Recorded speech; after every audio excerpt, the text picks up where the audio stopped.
Let's take a minute to talk about D&D's Open Gaming License, OGL. Hi all. My name is Noah Downs, aka My Lawyer Friend. I'm a licensed attorney. Do I need to increase this? There we go. I'm a licensed attorney with a focus on business and intellectual property issues in the tabletop and digital gaming industries. There's a lot of confusion and misinformation floating around the internet regarding Wizards of the Coast's new Open Gaming License, OGL, version 1.1, and what it means for the future of D&D content creators. So I want to take a few minutes to answer some of the common questions I see out there about the OGL. OGL Basics. So let's get some terms out of the way first. Work. A copyrighted work, or for simplicity, work, is an original creation, such as a graphic, book, video, song, or program that can be protected by copyright law. Copyright holder. A copyright holder is the person who holds the specific rights to a specific work. This can be the author of the work or whoever received ownership from the author. Open license. Copyright holders can choose to issue an open license to their work if they want others to freely build with them, customize, or improve the work. Open licenses give permission to anyone to use the work without cost and minimal restrictions on modifications. A perpetual license. Here we get into perpetual and revocable. A copyright holder can issue a perpetual license, which is a license to use the work indefinitely. Indefinitely. How long is indefinitely? Is that a long time or a short time? Well, we don't know, right? It's indefinite. This only means that the license does not have an inherent expiration date. It can still be terminated or revoked. Let me read that again. The copyright holder can issue a perpetual license, which is a license to use the work indefinitely. This only means that the license does not have an inherent expiration date. It can still be terminated or revoked. Revocable license. A license can be revocable or irrevocable. If a license is irrevocable, then it cannot be revoked by the copyright holder. If a license is revocable, then you guessed it, it can be revoked by the copyright holder. If the license does not say it is irrevocable, then it is revocable by default. Okay, so that's what I was talking about, that either that license would have to say that it is revocable, or there is something about revocability that would have to be inherent within the license, right? Even if it doesn't specifically, because you can't, I agree that you can't use another license to revoke this license. That wouldn't work. But even if this license doesn't say it's revocable, there had to be something inherent about that license that would make it revocable anyway. And here, my lawyer friend is saying, if the license does not say it is irrevocable, then it is revocable by default. All right? Third-party creators.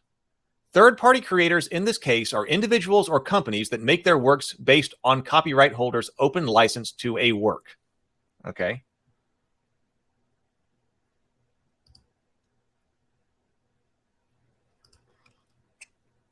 So what's happening? Okay, Wizards of the Coast, WotC's, has privately released the Open Game License, version 1.1, which has now leaked. Excuse me. OGL 1.1 is Wizards of the Coast attempt to revoke and replace the Open Game License, version 1.0A, that has been in place for over 2 decades.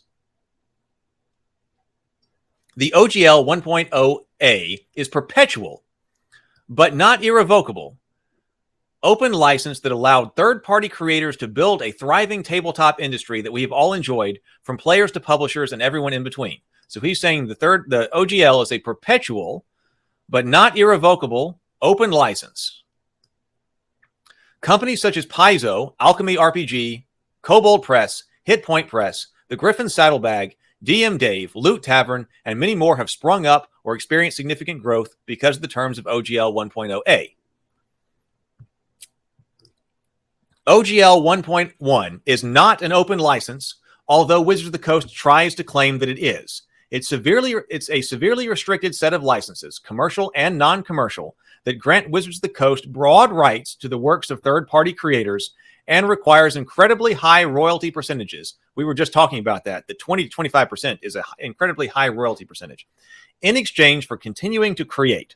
Third-party creators who agree to the OGL 1.1 grant Wizards of the Coast the right to reprint, distribute, and otherwise exploit third-party creators' works without any compensation, and also require the third-party creators to pay Wizards of the Coast a royalty if the third-party creator finds enough success with its work. What followed is a huge industry discussion about what OGL 1.0 means for third-party creators, which I suppose this live stream is a continued discussion of, established and fledgling, as well as the tabletop industry as a whole. I would like to answer a bunch of the questions that have been asked in this discussion, as well as other questions I've received while working for third-party creators. Who does this affect and why should I care?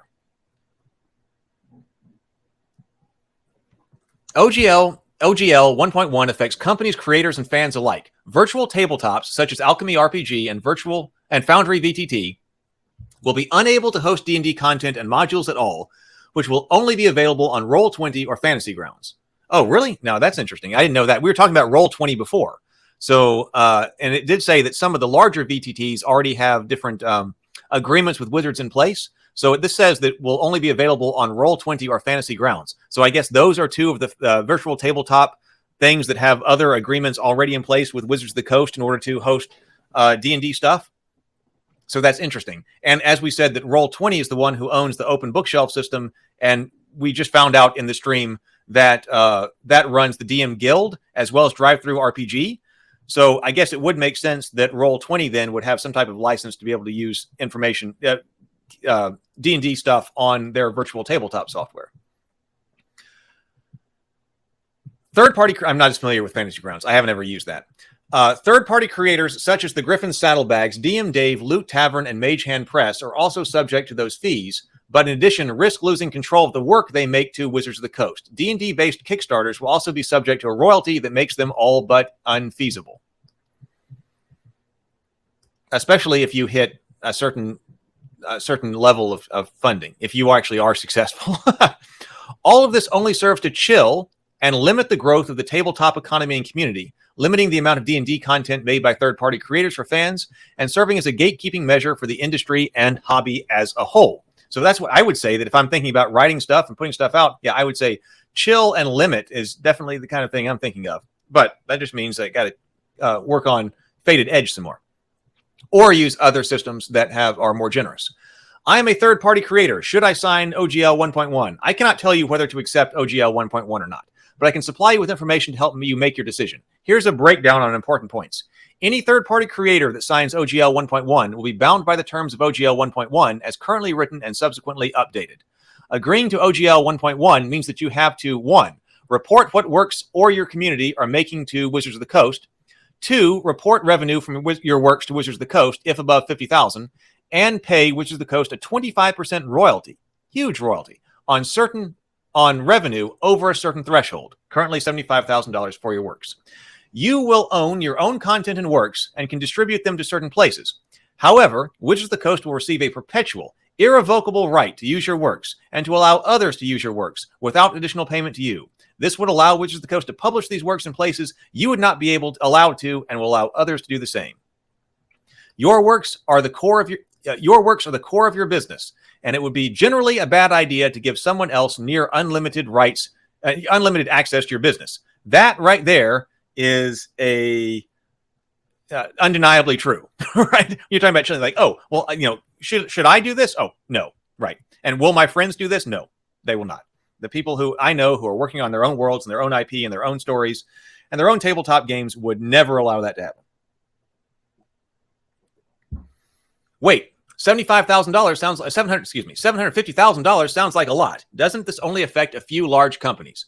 No, not necessarily, for several reasons. While $750,000 seems like a large number, that is based on gross revenue, which we have already been discussing. Gross revenue is the total of all money generated from a work without taking into account any part of that total that has been or will be used for expenses. And if you ever run a publishing business or any type of business at all, you know that expenses can be high. In many cases, a third-party creator's annual profit will be less than 25% because of expenses for artists, writers, marketing, etc. In addition, third-party creators have to pay platform fees for distribution, approximately 7% for Kickstarter. Kickstarter can be 7 to 9%, but if you're up at that rate, it's probably about 7%. 8% for Patreon, 50% for Roll20. Well, 50% for Roll20? Therefore, a 25% royalty on gross revenue can actually cause a third-party creator to lose money, even if they try to make the works in the first place. Yeah, that's huge. That's 25% on gross. The $750,000 amount is the current threshold for Wizards of the Coast to impose royalty. That number can be freely changed by Wizards of the Coast anytime, simply with an email to you. It is likely that Wizards of the Coast will rely on the $50,000 reporting threshold to determine how much to reduce that $750,000 threshold by, so they can incrementally increase the number of third-party publishers subject to this license. That's exactly what I would expect to happen as well, right? So they're compiling a data set by requiring publishers to report revenue to them at the $50,000 reporting revenue, right? So then once they've got this data set and they've got all of your contact information, they can change it anytime they want. And there's just a simple optimization calculation that would have to occur to figure out, now, wait a minute, where exactly should our threshold be in order to maximize the revenue from third-party publishers? Kickstarters have no cap on revenue. That's what I was saying earlier, right? Yeah, how can you stop yourself from raising more money if you've got a highly successful product that people want to get? Kickstarters have no cap on revenue. You can raise for your project. So if you kickstart a successful campaign, you may end up accidentally crossing the $750,000 threshold and then suddenly having a new expense that you did not account for in fulfillment for your project. And we've been over a bunch of different Kickstarter stuff, right? And that's exactly what we're talking about. If you're planning on laying out your Kickstarter, like I talk about when we're talking about the business side of things, accounting for everything you need to account for in order to make sure that your Kickstarter can be done and it's going to be successful, all of a sudden hitting that threshold and having another expense can potentially be devastating. Although it does mean that you're only paying on the money above that, which is still not, I mean, it's still a chunk, but it would be absolutely, utterly crippling and unable to do it if all of a sudden you owed 25% of $750,000 as soon as you hit that. That would cripple your Kickstarter. It would be absolutely crippling. It's been over 20 years since the OGL was updated. Why is Wizards of the Coast now doing this? Wizards of the Coast, no, Hasbro owns Wizards of the Coast, and on December 8th, 2022, announced to investors that although D&D has never been more popular and has really great fans and engagement, this hobby is under-monetized, aka Hasbro's not making enough money on it, despite Wizards of the Coast nearly $1 billion in revenue last year. In order to increase monetization, Wizards of the Coast can do two things. It can either invest in a team of writers, creatives, or creators to increase the publications and offerings Wizards of the Coast publishes each year, or it can take money from third-party creators by subjecting them to a royalty. The OGL 1.1 takes a foundation document that creators have relied upon for 2 decades and replaces it with something that Wizards of the Coast monetization of D&D at third-party creators' expense. Now, isn't it also the case, just thinking about an inherent nature of something, that if there's ambiguity in a license, then, or any other kind of legal document, and there's ambiguity, then it should default to the person who did not write the license. The understanding should default to the person who did not write the license. So if there's ambiguity in whether or not this is revocable, it should default to the third-party publishers, right? In favor of them, especially maybe in light of that FAQ document, which we said is not a legal document, but does give insight into the intent and what they were telling people. Maybe it's another way. So why not just continue using the OGL 1.0? So my lawyer friend here seems to be definitely saying that it appears to be saying that Wizards of the Coast is going to be able to win this. Unfortunately, the OGL 1.1 expressly revokes 1.0a, despite what this FAQ from Wizards of the Coast claimed. Oh, so he brings this up.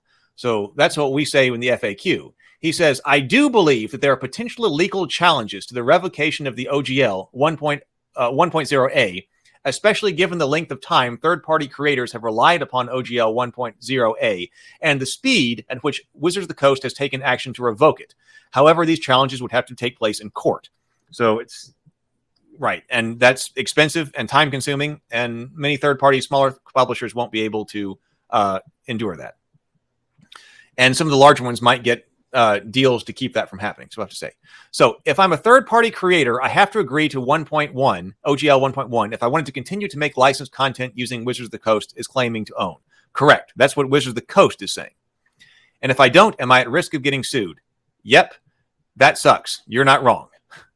There has got to be something else that we can do. Agreed. Several third-party creators are building out their own open licenses and system reference documents that will become system agnostic, aka you can use the works they publish there without any compatible system, whether it's D&D 5e to Monster of the Week to the Marvel multiverse RPG. In addition, you can support third-party creators by telling fans and fellow players, we need an open DnD, hashtag open DnD. I've been seeing that going away to continue this, to grow this game that we love. And he is at MyLawyerFriend on Twitter. Okay, so in conclusion, this is a complex issue that is still unfolding. However, the main things you need to know are: 1, the OGL 1.1 is not an open license, and it imposes many restrictions on the use of works Wizards of the Coast claims to own under relevant copyright law. It's the difference between the proper name of something and what it actually does, right? If you are a third-party creator, the OGL 1.1 gives Wizards of the Coast a perpetual and irrevocable, now here they're using that word irrevocable, license to your works, so Wizards of the Coast can fully exploit and allow others to exploit without additional permission from or payment from you. That's a complete no-go.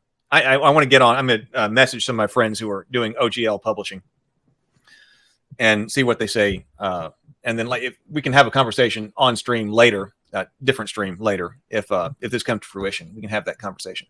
The $750,000 threshold affects more than just large third-party creators, but can be lowered at any time, and you can expect it to be lowered incrementally as Wizards of the Coast seeks to profit off third-party creators' works. Wizards of the Coast is a cool company that publishes one of our favorite pastimes. However, they are not your friends, and if we do not find a way to hashtag open DnD, then it will probably diminish this incredible game we have come to love. And be aware that this is not legal advice. What do we think? Lots of comments. Let's go to the comments.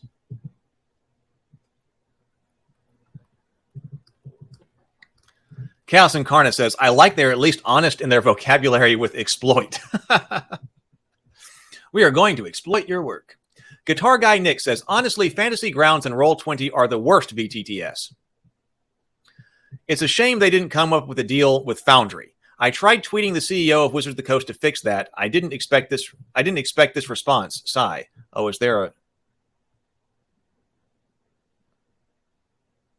We'll see if we get a response. I've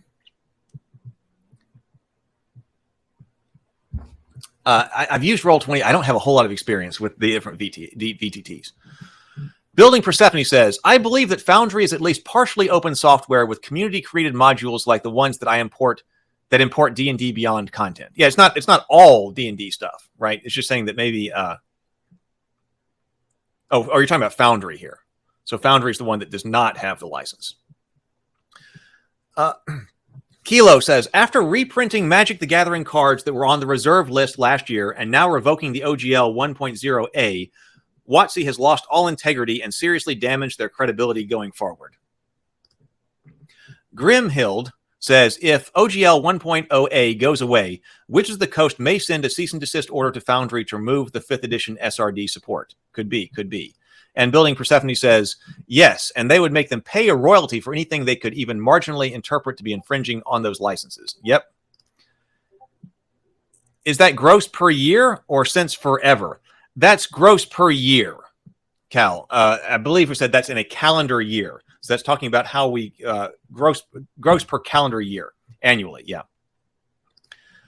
Grimhild. And would it kill third-party modules for VTT, Foundry VTT that can download info from D&D Beyond? Probably. Yep.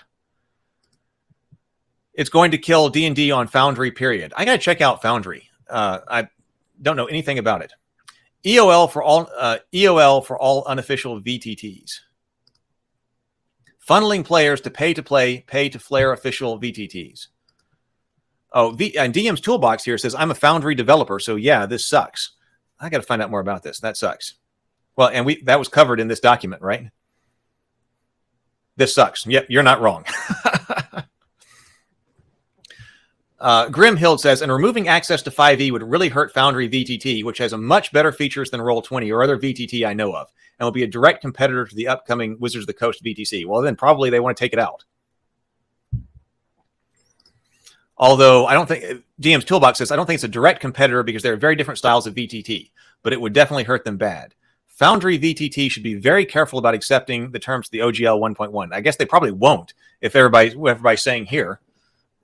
Maybe then if they've got such great features, they can become our alternate. Maybe then it's not Critical Role and Roll20 then, but maybe it's Critical Role and Foundry VTT. I wonder if Kobold Press works with Foundry VTT. Kobold Press, we've been talking about them. They're the Midgard people. Does Kobold Press have stuff on Foundry VTT? Grimhild says, and I don't think WotC would be interested in creating a licensed plugin for Foundry VTT, even if they could monetize the SRD for Foundry, because Witches of the Coast would be able to control or monetize other third. Building Persephone says, guaranteed that Wizards of the Coast will challenge the interpretation of 5e content as outside the scope of the 1.1 agreement. Probably absolutely so. I've seen some demos of really cool stuff with third-person 3D plugins for Foundry. Maybe one morning grind. We've looked at software on the morning grind before. Maybe one morning grind we need to look at Foundry VTT, since everybody seems to be recommending it so much. Guitar Guy Nick says, as I said, this is hyper-capitalism versus people wanting to just have some fun and have a hobby they enjoy and to have income without a huge corp draining all of the fun out of it. Inner Light says, well, if we don't have D&D on Foundry, guess we'll be playing something else. I agree. We'll just play something else. DM's Toolbox says, Kobold Press does work with Foundry. I developed it for them. Oh, really? Oh, okay, great. I've done play testing for Kobold Press. So I definitely, okay, so definitely putting this, let me make note of this. Check out Foundry VTT. That might be someplace I want to develop virtual tabletop stuff. I'm not a software developer, but maybe that's the place if we're going to put VTT stuff for Rabavania or Theophany, put it there. So I made a note to check that out, and the Kobold Press stuff. And one of my friends writes for Kobold Press. Dave W. says, yes, Kobold Press does have Foundry VTT stuff. Cool. Building Persephone says, I expect they will push more and more automated features for their VTTs, even pushing out the DMs altogether and making players buy all the content directly. Basically a version of Baldur's Gate. Well, we already have apps taking the place of like Zargon and HeroQuest, right? And, apps in the Lord of the Rings game and also Mansions of Madness. So, games can, and, AI is coming strong. AI is only going to get better. I mean, there's only so long that we only have a certain amount of time before an AI is going to be able to completely DM us in a game of Dungeons and Dragons or whatever, or any other system, right? I mean, we're coming up on time. So like you're talking about basically a version of Baldur's Gate. When we want to take bets on when that'll be or place a pool on that. I mean, I've been obviously AI art is just coming along strong and improving all the time. The text-based language models. I mean, right now I tried to have one of the chat bots. It's more than a chat bot. One of the massive language models like Chat GPT, right? DM me. And of course it couldn't really do it, but this was several months ago. But there's only so much time before that's going to be able to DM you anyway. And, rules it will already be good at. So, and also Paizo works with Foundry. All right, got to check out more about Foundry.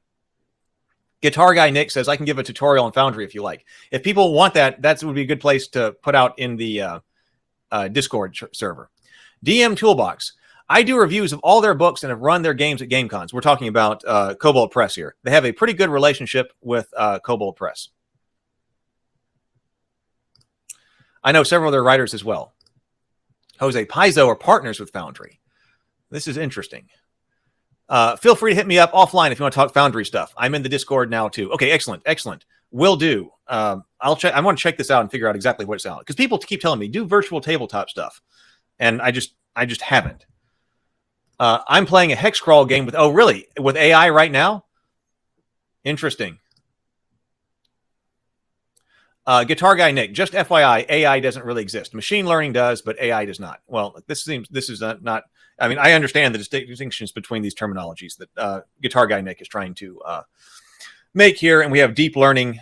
Deep learning seems to be doing a lot of stuff for us, but this probably is not the right place to get into the differing terminology and the differences. What is commonly, let's put it this way, what is commonly referred to as AI on the internet and social media is coming for a lot of this. Although maybe one day we may get to true general AI with consciousness, maybe, but we'll talk about that later.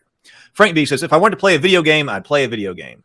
And you're using Chat GPT to do a hex crawl? That is interesting. That is interesting. I mean, I separate them too, Frank, but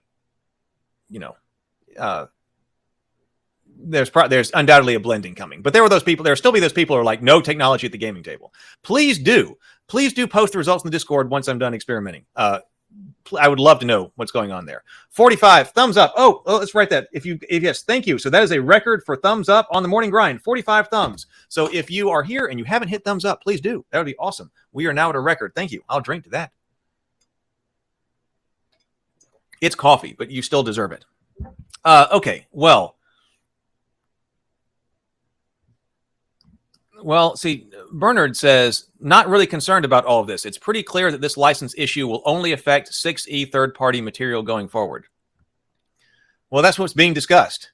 It seems like that. It seems like that isn't so clear. If that were the case, I don't think there would be so much concern. But we will see. That's what's kind of being discussed right here.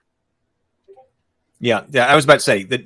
Yeah, that's not clear at all. That's the whole discussion that we're having here. If they revoke the 1.0 license, then it affects everything. If they didn't do that, then what you're saying could be true. But if it's a revocation of 1.0 license, which is exactly what we've been discussing a lot here, and Grimhill says Wizards of the Coast is revoking the OGL 1.0A, which will mean that no more third-party 5th edition stuff with the third-party material, not accepting 1.1.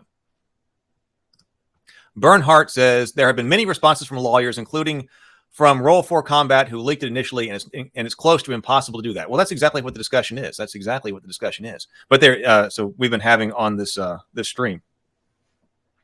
That's exactly what we've been talking about. Because there do seem to be different opinions on this, which is the case with so many things. I figured there'd be people on both sides of this.